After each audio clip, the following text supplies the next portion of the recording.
Imaginez un pays où les femmes n'ont pas le droit de chanter, de danser, de faire du vélo, de la moto ou encore d'aller assister à un match de football. Un pays où la police des mœurs sévit au moindre écart à des règles arbitraires et injustes, où les hommes et les femmes sont soumis à un régime dictatorial.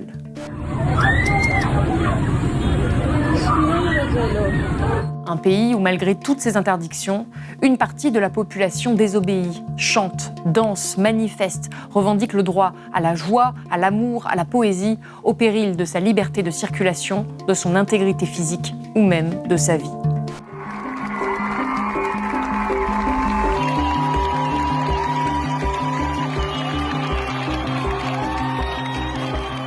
Ce pays, c'est l'Iran.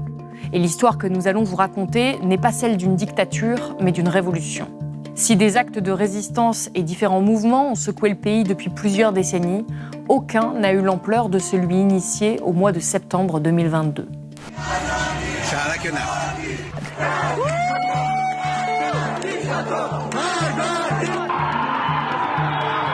Le 16 septembre 2022, une jeune Iranienne de 22 ans, Mahsa Amini, est assassinée par la police des mœurs pour port de vêtements inappropriés.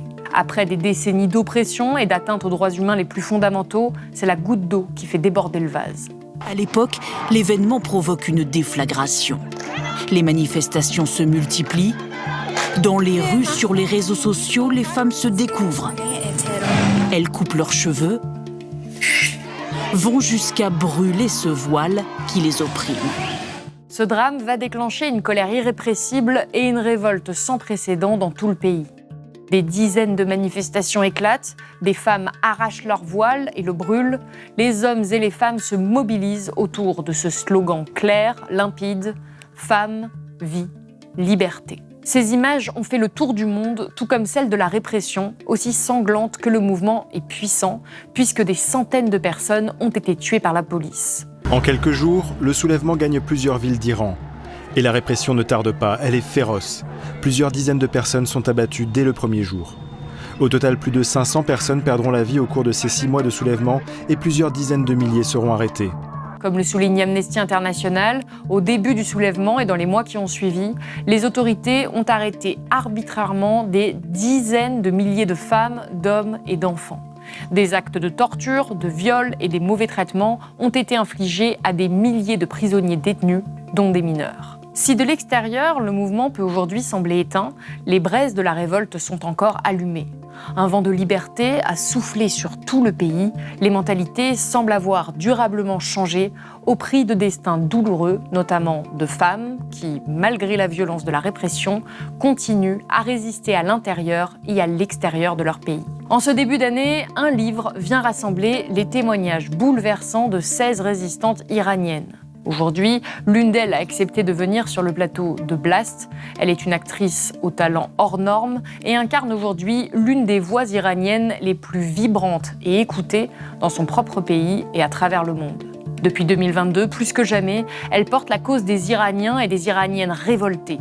Pourtant, derrière ce combat, il y a son histoire personnelle, à l'image de son pays, douloureuse, puissante et inspirante. Dans cette émission un peu spéciale, j'ai le plaisir d'accueillir Golshifteh Farahani sur le plateau de Blast.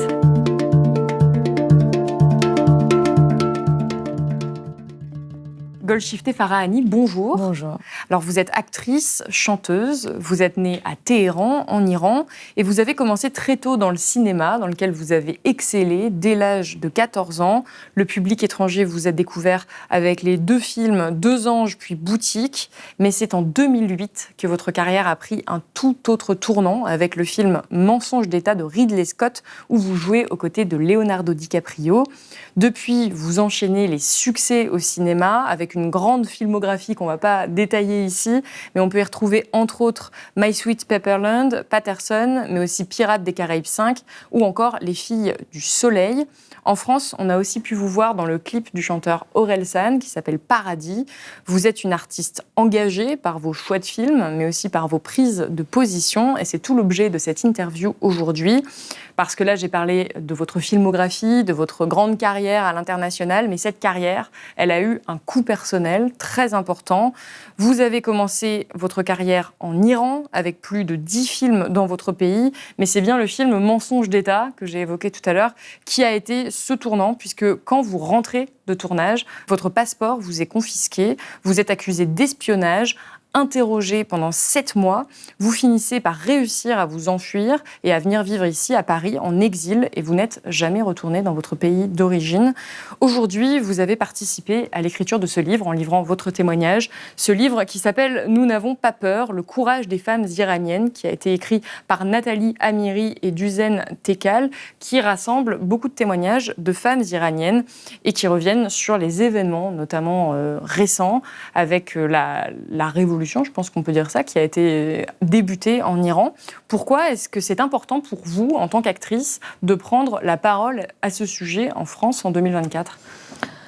Moi, j'ai toujours essayé comme artiste de pas justement parler, parce que je pense que c'est les politiciens qui parlent. Les artistes doivent parler avec les choix justement et le travail qu'ils font. On n'est pas les politiciens pour venir et donner les paroles et parler. Mais quand justement ma sœur a été assassinée, tuée, il y avait quelque chose en nous tous qui a été vraiment bouleversé. Et je dis toujours que c'était plutôt mon corps qui s'est mis à mobiliser. C'était même pas mon esprit, c'était pas mes pensées, c'était plutôt mes doigts, mes mains. C'était un cri qui sortait de chaque morceau de mon corps. Spécialement, toutes ces années-là, j'ai choisi justement de pas dire les paroles, de faire les choix, de travailler comme un artiste, parce que je suis une artiste. Mais bon, cet événement, c'était quelque chose que aussi j'ai senti qu'il faut. Parce que j'ai réalisé que je suis quand même comme un pont entre l'Iran et l'Occident. Parce qu'il y avait des chaînes d'information, il y avait des pages sur Instagram, des informations qui n'étaient pas traduites. Et même si c'était traduit, ce n'était pas culturellement expliqué. Et moi, j'ai essayé de faire cela. J'ai essayé d'expliquer, donner un peu de... comment dire, de faire sentir qu'est-ce qui se passe en Iran aux gens. Et quand même, l'embouteillage dans le page, c'était à peu près...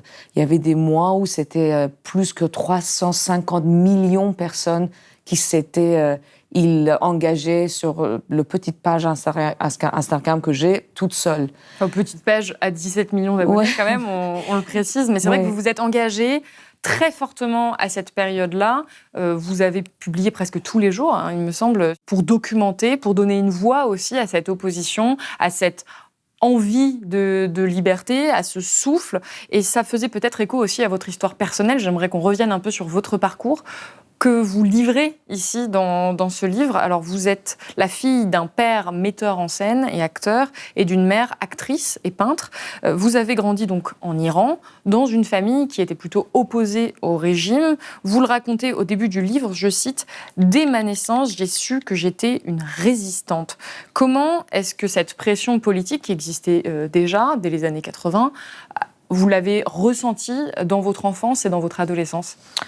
En fait, quand on est né sous les bombardements, c'était le moment de la guerre de l'Iran et l'Irak. Et il y avait beaucoup de tensions dans notre maison parce que, tant qu'enfant, je savais que mon père, il pouvait pas travailler parce qu'il n'avait pas le droit de travailler. Il y avait beaucoup de pression. Il pouvait même pas venir me visiter, me voir quand j'étais née. Pendant des années, il était cherché. Il avait de la chance d'être vivant aujourd'hui parce qu'il était il y avait beaucoup de ses amis qui ont été exécutés. Dans notre enfance, en fait, je me souviens quand j'avais 4 ans, et j'avais une copine de 4 ans qui, son père a été exécuté. Elle était la dernière personne qu'elle a vue, son père, et elle était là, et tous les adultes étaient là, et elle demandait qu'est-ce qu'il a dit, qu'est-ce qu'il a fait. Et l'enfant de 4 ans, qui était ma copine, elle était là, elle racontait comment elle a vu son père la dernière fois. Et c'était ça, mon enfance. Et je savais qu'il y a une force qui est contre la vie, contre notre vie et contre tout ce qui est bien, l'art, tout ce qui est de la joie, tout ce qui est d'être heureux. Il y a une force qui est contre ça. Et nous, on est là pour le garder vivant parce que toute mon enfance, même si tout était opprimé et terrible et notre maison a été confisquée, On a continué à faire la fête, à voir les amis, à toujours chanter, danser. C'est ça l'esprit de l'Iran. Parce que l'Iran, c'est un pays qui a vécu pas mal de régimes dictatures. C'est pas seulement ces 44 ans. On a vécu des Moghols, des invasions, des gens qui ont dirigé l'Iran comme vous pouvez pas imaginer. Il y avait des opposants il y avait des gens de rois au IIIe siècle qui mangeaient les opposants de rois dans à Ispahan. Vous savez, les Tchéguiniran. Alors, l'Iran a vécu ça. C'est dans notre ADN. On a gardé l'Iran dans notre cœur pendant des millénaires. C'est pas seulement 44 ans. C'est ce qu'on oublie, c'est qu'on a une histoire. On a une histoire de résistance dans notre ADN. Et c'était là. Je suis née avec. Et je suis née dans un régime quand même le pire, peut-être le pire de chez pire que l'Iran a jamais vécu, je crois. Oui, et vous expliquez que vous êtes une résistante, que l'Iran finalement se relève toujours de toutes ces épreuves, mais je vous ai lu expliquer dans une interview au Monde que vous apparteniez à une génération de personnes traumatisées par cette guerre, notamment entre l'Iran et l'Irak. Comment ça se caractérise aujourd'hui, le fait que votre génération soit particulièrement touchée par ce qui s'est passé ? La guerre. Je crois, d'abord, c'est la guerre et après, toute cette oppression. Et toujours, on dirait que, moi, je dis toujours que j'ai l'impression que la base de ma vie, c'est de la glace. Et en dessous, c'est de l'eau. Ça veut dire que je suis toujours en train de glisser dans la vie et en attendant que la glace éclate et je tombe dans l'eau glacée. Nous, c'est ça notre base de vie. On n'est jamais rassuré. On attend toujours une catastrophe parce qu'on a vécu les bombardements. Moi, j'ai beaucoup travaillé psychologiquement et tout ça pour pouvoir comprendre comment vivre avec ces traumatismes. Et je parle justement dans le livre que, par exemple, dans mon classe de conservatoire, de 26 filles qu'on a étudiées ensemble pendant 10 ans, de ces 26 filles, seulement 5 a des enfants. Ça veut dire que vous pouvez imaginer une génération qui ne croit pas à l'avenir, parce que l'avenir, c'est quelque chose qui n'existe pas. Malgré des politiques qui encouragent la natalité, oui, c'est ce que exactement, vous dites. qu'ils disent que faites les enfants, nanadi dadada, ils font tout, mais non, parce que l'avenir, ça n'existe pas. C'est là maintenant. Par exemple, quand on faisait la fête aussi en Iran, c'est toujours on rentre dans un endroit, on vérifie les fenêtres où on peut fuir s'ils viennent. Et moi, j'ai perdu 2 amis en sautant entre les balcons quand le police morale il venait. 2 amis qui sont morts comme ça, juste pour pas être attrapés. Et peut-être il n'aurait pas été mort s'il était attrapé par la police, mais il voulait pas. On dirait qu'on préfère de mourir qu'attrapé par la police morale. Alors c'est ça, c'est qu'on va faire la fête en sachant que peut-être ils vont venir. Là, aujourd'hui, les filles, ils portent pas le voile en sachant qu'ils vont peut-être être morts parce que ils peuvent encore être attrapés, tapés comme ça et mourir, mais ils continuent à faire cela. C'est nous. On vit le présent. Oui, et vous l'expliquez, vous avez grandi avec ces contraintes qui sont très importante. Vous avez grandi d'ailleurs avec le voile obligatoire. Vous posez même pas la question enfant, puisque ça fait partie de la normalité. Et pourtant, il va y avoir un événement traumatisant à votre adolescence qui va survenir. Vous avez été victime d'une attaque à l'acide alors que vous étiez jeune actrice. Et un homme, a considéré que vous ne le portiez pas assez bien et donc il vous a attaqué à l'acide. Vous n'avez pas été atteinte au visage, mais après cet événement, vous avez décidé de vous raser la tête et de ne plus porter le voile. Quelles conséquences ça a eu sur votre vie, cette attaque, cette agression ? Justement, c'est ce que je dis aussi dans le livre, c'est que j'ai réalisé que je suis victime à l'attaque de l'acide quand je suis venue en France. Parce qu'en Iran, c'est une partie de banalité. En fait, j'ai même pas réalisé que c'est un événement. C'était juste, il y a quelqu'un qui a jeté l'acide sur moi, tout a été brûlé. Vous en avez sur votre main, il me semble. Oui, la main, mon dos. Et heureusement, j'avais un sac à dos. Et quand on est allé justement à la police a dit « Monsieur Farahani, ne portez pas plainte, vous allez perdre votre temps. On a chaque semaine 2-3 cas de l'attaque à l'acide. Et c'est comme ça, c'est l'avant l'été, c'est normal. Normal, carrément. Et on a dit, bon, d'accord, on n'a pas porté plainte. Et bon, c'était une des choses que j'ai vécues, mais ça m'a pas cassé pour la vie. Ça veut dire que toutes les choses qu'on a vécues des petites, spécialement tant que petite fille, et après dès l'adolescent et tout ça, les agressions sexuelles, tout ce qui a été dans notre vie, ça a été quand même une banalité.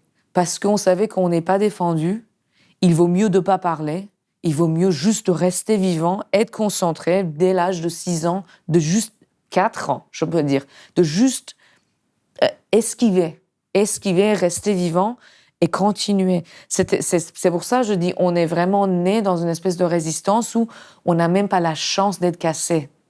Ça veut dire qu'on n'a même pas la chance d'être déprimé ou d'être traumatisé. Le traumatisme, dès que ça arrive, ça rentre dans la profondeur de l'âme où ça nous tue autre part. Mais dans la vie quotidienne, vous ne pouvez pas vous le permettre, en fait. Vous pouvez pas... Exactement. Ça veut dire qu'on est dans une bataille de survie où on n'a pas le temps d'être traumatisé. Mais c'est terrible parce que là encore, que j'ai le temps de faire une réflexion sur tout ce que j'ai vécu, c'est quand même ouf de faire sortir toute cette blessure de profondeur de l'âme. Il y a un sacré travail pour le faire parce que c'est assis dans le corps, c'est assis dans l'âme. Et c'est que j'ai réalisé ça ici en France. Pour moi, en fait, j'ai réalisé ça en fait, j'ai rasé ma tête après ça. J'ai jamais réalisé ça en Iran. Ah oui, vous vous êtes pas dit, on m'attaque pour mon voile, non, pas du tout, je me rase pas la du tête. tout. Quand je racontais ça, j'ai raconté justement Nahal Tajado, de la femme de Jean-Claude Carrière. On a écrit un livre ensemble, Elle joue. Et quand je racontais, oui, j'avais 16 ans, un mec dans la rue, elle a jeté l'acide. Et après, je suis allée là. Elle a dit, attends, quoi? J'ai dit, oui, en fait, oui, c'était comme... Elle a dit, mais tu racontes comme ça? Oui, ouais. Et après, pendant ce livre, j'ai réalisé que, en fait, c'est après cet événement que j'ai encore rasé ma tête, parce que j'ai rasé ma tête à 14 ans pour le premier film. Et j'ai rasé ma tête, mais j'ai jamais réalisé que là, qu'ils ont jeté l'acide pour moi, là, je vais raser ma tête et je vais dire, je veux pas être une femme. Non, c'était juste un réflexe complètement inconscient que je vivais. Et après, j'ai réalisé que, Parce que vous ne faites pas que vous raser la tête. Vous prétendez être un homme. Vous expliquez que vous bandez la poitrine, que vous enlevez votre voile et que vraiment vous aspirez très jeune dans un pays, encore une fois, où c'est dangereux, à cette liberté que vous avez un petit peu chevillée au corps depuis le plus jeune âge. C'est une liberté, vous dites, on n'a pas le temps d'être traumatisé, on n'a pas le temps de finalement... se retourner sur toutes ces agressions. Vous allez faire plus de 10 films en 10 ans. Vous allez devenir une véritable star dans votre pays. Vous êtes extrêmement connu, reconnu.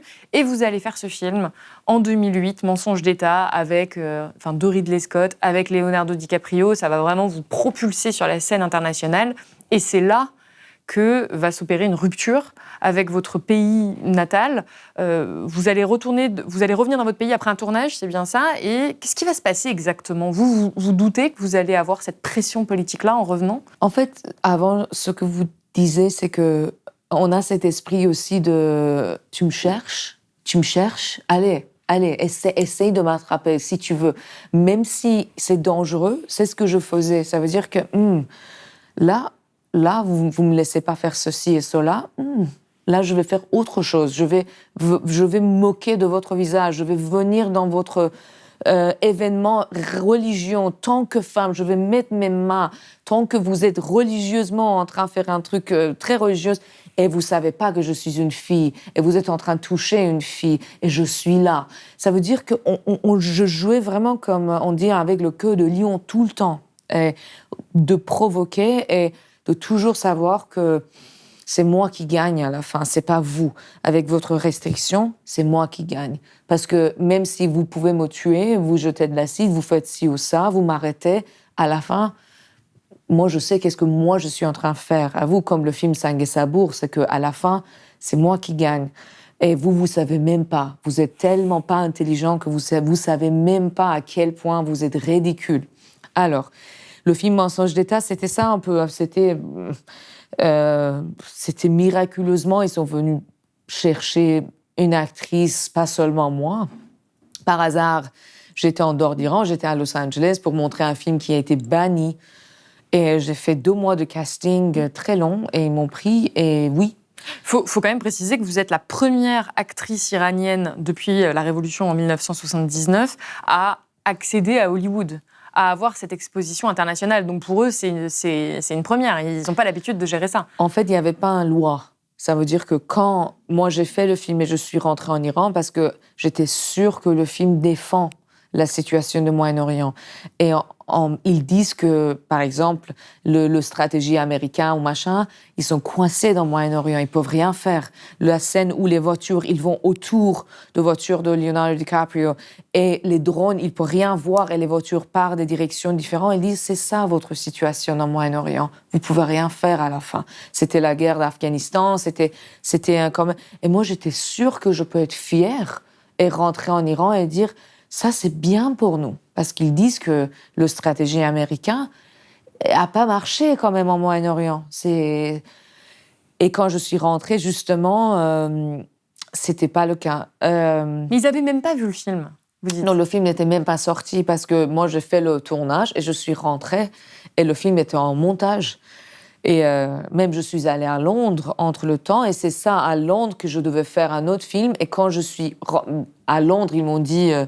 tu veux rentrer en Iran, là, 2 semaines, ou tu restes à Londres? Et moi, j'ai dit, votre recherche n'est pas très bien, c'est plutôt arabe que perse ou iranien, je vais vous amener des livres et tout ça. Je suis rentrée en Iran, justement. Vous alliez passer un casting à Londres. J'ai fait le Vous avez casting. fait le casting. On a dit, on va faire le film Prince of Persia. On avait 2 semaines d'attente. Et moi, j'ai dit, je rentre en Iran. Et je suis rentrée en Iran.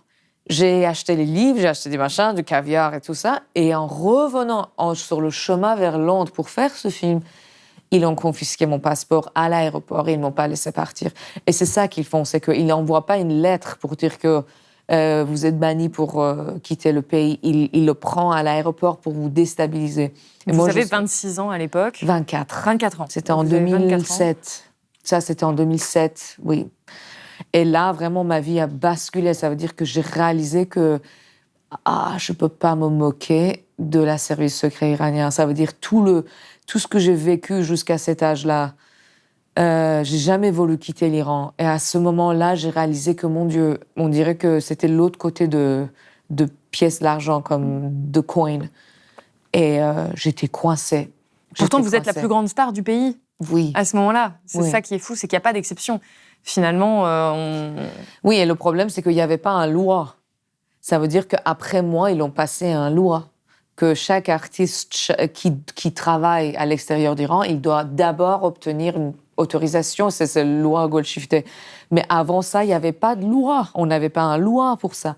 Alors, ils étaient un peu perdus. Et moi, j'étais entre la Cour nationale, qui est l'endroit le plus effrayant du système judiciaire, et la service secret. Et 7 mois d'interrogatoire. Et vraiment, c'est une longue histoire. Et finalement, j'ai réussi à sortir du pays avant que le film sorte, Mensonge d'État. Et vous expliquez que vous sortez grâce à un juge qui finalement aime votre travail et pourtant est un juge qui normalement coordonne la répression, mais qui aime tellement votre travail qu'il vous donne 24 heures pour vous enfuir. Vous saisissez de ce moment-là. Oui, il m'a donné ce 24. Ce juge-là, c'est un des juges qui a exécuté les amis de mon père. Ça veut dire que le même juge qui a exécuté, qui a donné les ordres d'exécution de l'ami de mon père, il était mon fan 20 ans après. Ça, c'est l'Iran. Et c'est lui, carrément, qui m'a protégée devant la service secret. Il est mort aujourd'hui de Covid. Il a dit, tant que le film n'est pas sorti, on ne peut pas le punir. On ne peut pas la punir. Il faut qu'on attend que le film sorte. Après, on peut donner le sentence, la condamnation. La condamnation. Alors, moi, je me suis dit, je ne peux pas attendre le film. Et je sais pas, même si j'ai lu le scénario, je ne sais pas comment ils ont coupé le film. En même temps que Ridley, il a coupé certaines scènes justement pour me protéger.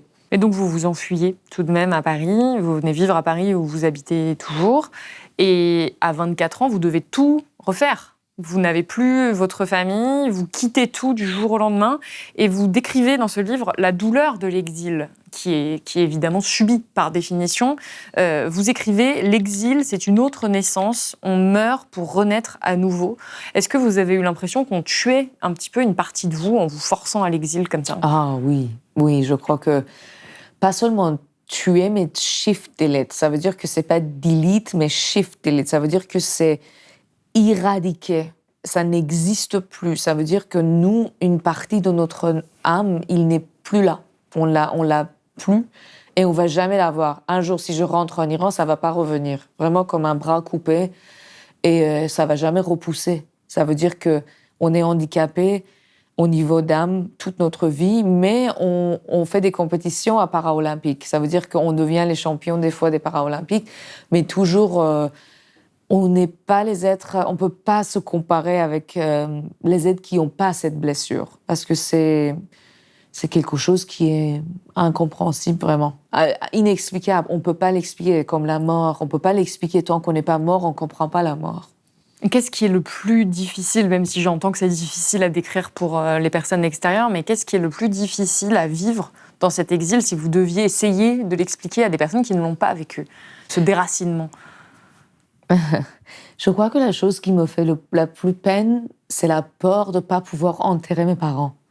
En fait, c'est ça. J'ai fait un film sur Arte que j'ai regardé hier soir. Je me suis dit, waouh, la chose qui me fait le plus mal, c'est ça. C'est fou. Ça me fait pleurer. On prend une pause, si vous voulez. Non, ça va. C'est de, justement, pas pouvoir enterrer mes parents. C'est fou. C'est pas la société où on peut pas faire ci ou cela, juste de ne pas mettre dans la terre, c'est ça. Je crois que c'est ça le plus. C'est fou, ça me fait rire. Vos parents, vous les avez revus depuis cet exil. Oui. Vous dites qu'ils sont venus en France vous voir. Actuellement, ils sont en France. Oui. Et vous expliquez que c'est pas pareil d'avoir ses parents dans son pays et d'avoir ses parents dans une terre étrangère parce qu'ils ne peuvent pas avoir le même comportement de parents. Comment est-ce que vous pourriez expliquer ça ? En fait, les parents, on les aime dans leur espace. Ça veut dire que si votre parents sont de province, vous allez à province les voir parce qu'ils sont dans leur environnement. Ils ont dans leur pouvoir chez eux. S'ils sont paysans, s'ils sont dans n'importe quelle situation, on aime les voir dans leur situation. Tant que quand on les voit ailleurs où ils parlent pas très bien la langue, ils perdent un peu leur pouvoir. Alors ils deviennent nos enfants à nous. Bon, à un moment donné, les parents, ils deviennent tous nos enfants à nous. Mais par exemple, pour mon père, qui est quand même comme une montagne gigantesque, très fort, et les gens vraiment le regardent comme un semi-dieu, ici, il devient tout petit.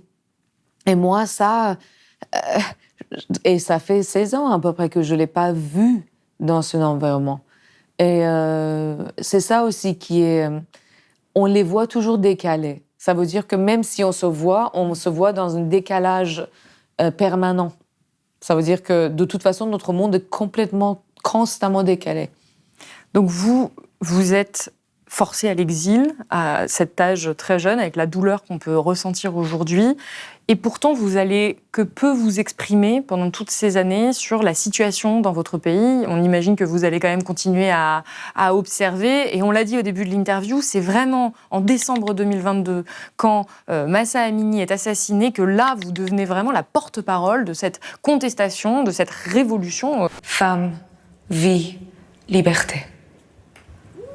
C'est la voix des jeunes femmes et des jeunes hommes de l'Iran contre un régime qui tue les enfants et les innocents, qui déstabilise la région, qui menace par la nucléaire, qui fournit les armes à la Russie, qui jette son venin hors de ses frontières, qui repose sur la terreur, la torture et l'exécution. Qu'est-ce qui se passe en fait en vous pour que vous vous saisissiez de la presse? Là, aujourd'hui, vous écrivez, vous participez à l'écriture d'un livre. Est-ce que vous avez l'espoir que ça change durablement en Iran, que vous puissiez peut-être même retourner un jour dans votre pays? En fait, à vrai dire, moi, j'ai rien fait pour pouvoir rentrer en Iran. Parce que de toute façon, comme je vous ai dit, rentrer en Iran, ça va pas me guérir de toute façon. Mon Iran est perdu pour toujours. Mais en fait, c'est ce que j'ai réalisé, c'est que là, le peuple iranien, ils ont besoin, on dirait que c'est un pays sur une sourdine, qu'on ne peut pas les entendre. Alors, on a besoin d'être on a besoin d'être un écho de leur voix, amplifier leur voix. Ça veut dire que c'était pas ma voix à moi. J'ai essayé de juste, ce qu'ils disaient, j'ai essayé juste de amplifier et faire écouter les autres. Et là, justement, ce changement dont vous parlez, c'est pas... En fait, l'Iran a changé. Comme j'ai une copine qui vient de rentrer d'Iran, elle dit, en fait, on a eu la révolution, juste le régime n'est pas changé. Mais les femmes portent pas le voile. De toute façon, c'est terrible, la situation économique, les oppressions, tout ça, c'est terrible, tout ce qui se passe. Mais on a gagné quelque part. Parce que il y a beaucoup, beaucoup de gens, pas seulement à Téhéran, mais partout en Iran, qui portent plus le voile.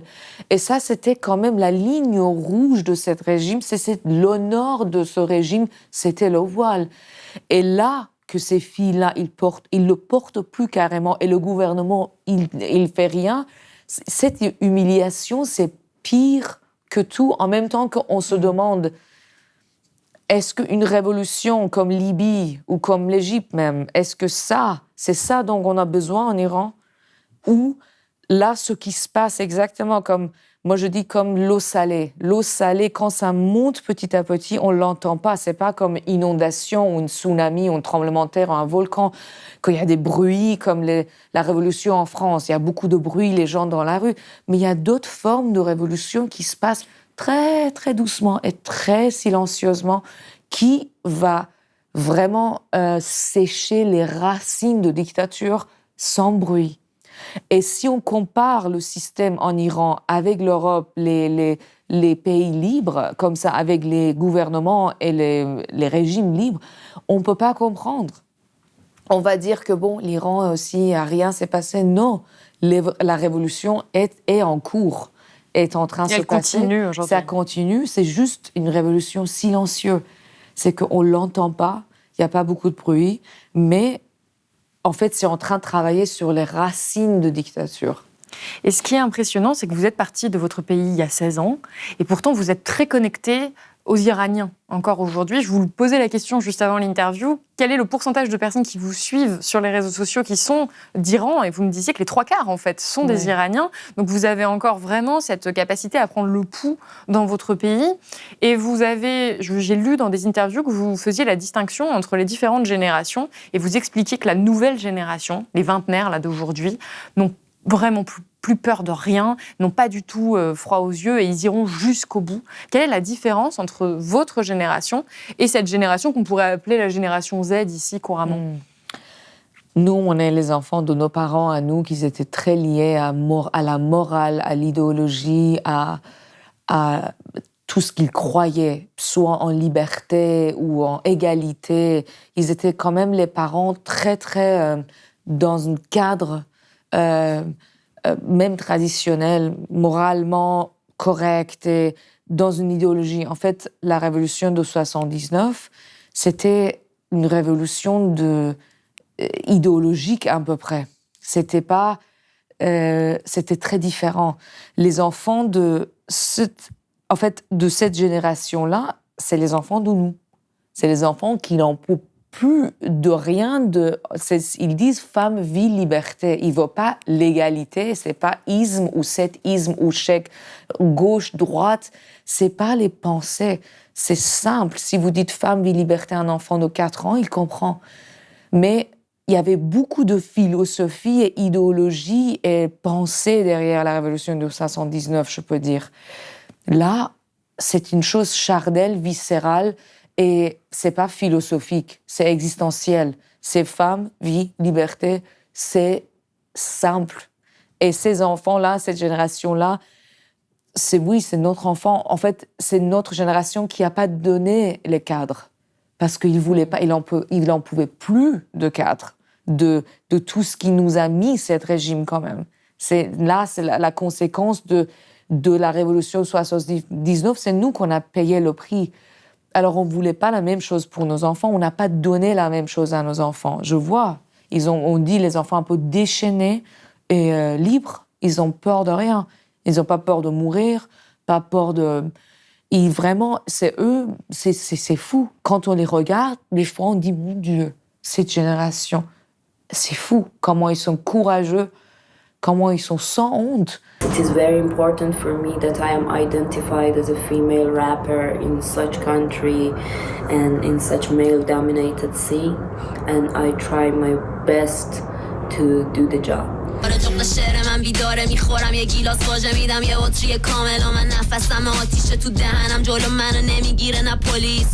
Nous, on est remplis de la honte. On dirait que la honte a été injectée dans notre sang de tout, de notre existence. Tant que femme, tant que ci, tant que ça. Eux, non. Ils sont en apparence et fierté de leur existence, sans honte. Et c'est incroyable. Vous le dites vous-même, vous êtes en quelque sorte le pont entre l'Iran et l'Occident. Pourquoi est-ce que c'est si important pour vous que nous, là, probablement un public français qui va regarder cette vidéo, qu'on comprenne ce qui se passe en Iran? Et si on y est sensible, évidemment qu'on y est sensible, qu'est-ce qu'on peut faire? Qu'est-ce que les personnes qui nous regardent peuvent faire pour soutenir, pour aider les personnes qui se battent pour la liberté en Iran? Je crois que la première chose, c'est de ne pas comparer les révolutions générales et les révolutions qui se passent dans les pays sur une dictature comme l'Iran. C'est différent. Il faut croire. Et il ne faut pas penser que... En fait, il faut penser aux femmes iraniennes, aux hommes iraniens. Il faut penser que il y a quelque part dans ce monde où les gens sont en train de se battre pour la liberté toujours et pour égalité. امرو چی دکەین؟ سەرکەوتن یا سەرکەوتن؟ سەرکەوتن یا سەرکەوتن؟ کێ دەبێتە نمونە؟ هەموومان پێیکەوە لە ترس بەهێزترین. بۆژن بۆ ئازادی! بۆژن بۆ ئازادی! بۆژن بۆ ئازادی! Je crois peut-être être reconnaissant. C'est ce que je dis là en France, peut-être avoir la reconnaissance de vivre dans un pays quand même qui est incroyable, je peux dire. On a envie de encore toujours demander plus. Ça, c'est l'esprit français, qu'on demande encore plus. On râle parce qu'on veut plus, on veut. Mais en même temps, d'être reconnaissant de « Waouh, quel pays la France !» Vraiment, je dis pas ça parce que je viens d'Iran seulement, parce que je voyage dans ce monde. Je vais aux États-Unis, je vais dans d'autres pays du monde, je vais même dans les pays en Europe. La France, quand même, c'est un pays extraordinaire. Et peut-être, je dis, ce qu'il peut faire, c'est d'être reconnaissant et penser. Penser qu'il y a d'autres pays dans le monde où les gens meurent pour pas porter le voile, où ça veut dire les problèmes sont à un autre niveau. On peut pas dire que nos problèmes sont plus petits. Non, tous les problèmes ont leur propre valeur. C'est vraiment, chaque problème a sa propre valeur. Mais rester en pensée avec les femmes et les hommes iraniens et tous les aides qui se battent pour la liberté et pour l'égalité. Parce que là, c'est pas seulement le problème de l'Iran, le monde est cassé. On est en train de vivre dans un monde cassé qui a été construit mal, qui a été, on dirait, un immeuble qui a été construit mal. Et là, vraiment, cet immeuble est comme ça. Soit il faut mettre une dynamite et le exploser et recommencer. Et c'est comme ça que je crois que la nouvelle génération, ils vont reconstruire le monde pour eux, parce qu'au niveau écologique, au niveau social, au niveau économique, la guerre, tout ce qui se passe dans notre monde, c'est une catastrophe. On est en train de vivre dans un monde catastrophique. Alors, mais c'est pas d'être absorbé dans l'obscurité et le noir qu'on peut construire ce monde. Il faut être une bougie, il faut être la lumière pour pouvoir donner la lumière à ce monde obscur et absurde. Au César 2024, justement, vous avez tenu ce discours engagé, ce discours de tolérance. Heureusement que l'art nous réunit, où les politiques déchirent, les artistes recousent. Au lieu de construire les murs, nous, les artistes, on crée les ponts. Alors rêvons. Rêvons de la paix et de la fraternité et surtout la sororité. Rêvons de l'égalité et de la liberté pour tous. J'entends complètement, effectivement, qu'en France, on a beaucoup de chance de vivre dans ce pays, mais il y a aussi la montée d'un discours qui est intolérant. qui ne représente pas tous les Français, mais qui vise à stigmatiser les étrangers, à construire des murs, justement. Comment est-ce que vous vous sentez, vous, face à ce type de discours dans votre pays d'accueil ? Moi, j'aime la France. Moi, la France, c'est vraiment, comme je dis, il y a des enfants biologiques, il y a des enfants adoptifs. Les enfants adoptifs, ils sont toujours un peu... Ils aiment peut-être plus leurs parents, je sais pas. C'est un truc dingue parce que on a une regard un peu extérieur. Et je comprends aussi que le monde a changé. Le monde a changé et les lois doivent changer aussi. C'est que pour que ce pays ou n'importe quel pays puisse tenir, il faut que ça évolue avec les changements. Par exemple, il y a une guerre, il y a des changements climatiques, il y a ci ou ça. Et là, on voit que si on demande les choses sans penser que est-ce que le système peut tenir ou pas, je sais pas. Moi, j'ai un regard un peu l'extérieur et je dis, par exemple, pendant le Covid, comment ce système a tenu les artistes, l'intermittence des spectacles, qui n'existe presque nulle part au monde qu'en France. Et je dis, wow, alors pour que ce système puisse tenir, qu'est-ce qu'il faut faire d'autre pour qu'on ne perde pas toutes les merveilleuses choses sociales qu'on a quand même dans ce pays. C'est dur et moi, à vrai dire, je n'ose pas parler de la France parce que je suis un enfant adoptif et je préfère quand même plus écouter et tenir l'espace que parler. Le titre de ce livre auquel vous participez, c'est « Nous n'avons pas peur, le courage des femmes iraniennes ». Est-ce qu'aujourd'hui, vous subissez encore des pressions ?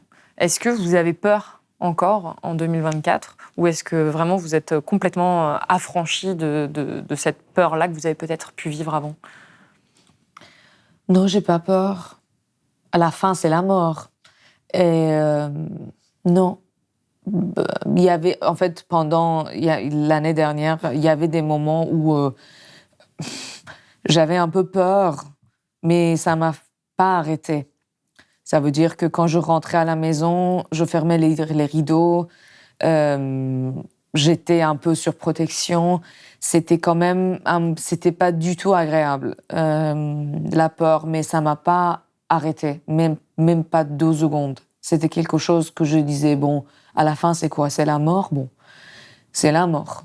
C'est la vie, la mort. De toute façon, quand on est né, on est condamné à mourir un jour ou l'autre. Alors, si je préfère de pas mourir de la peur, alors il vaut mieux de mourir en courage et en combat et en résistance que se protéger en peur.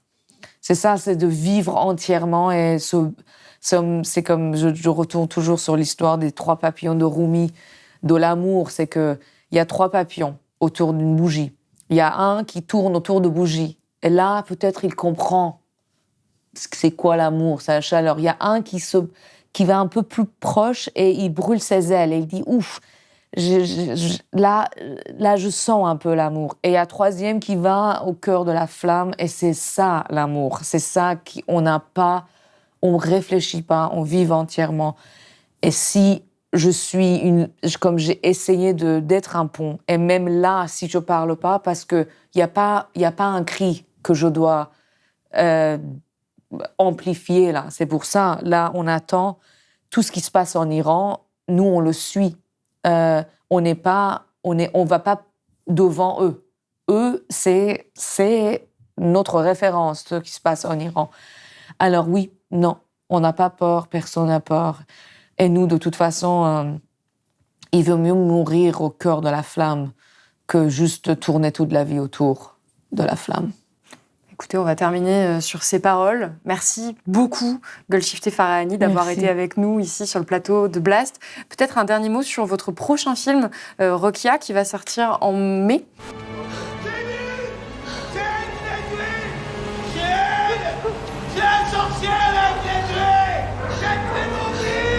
Attrapez-la! Oh. Ça va les gars, tranquille. Nour, qu'est-ce qui se passe? Vas-y. Attrapez-la les gars! Ça va, tranquille. Reste, c'est pas ouf.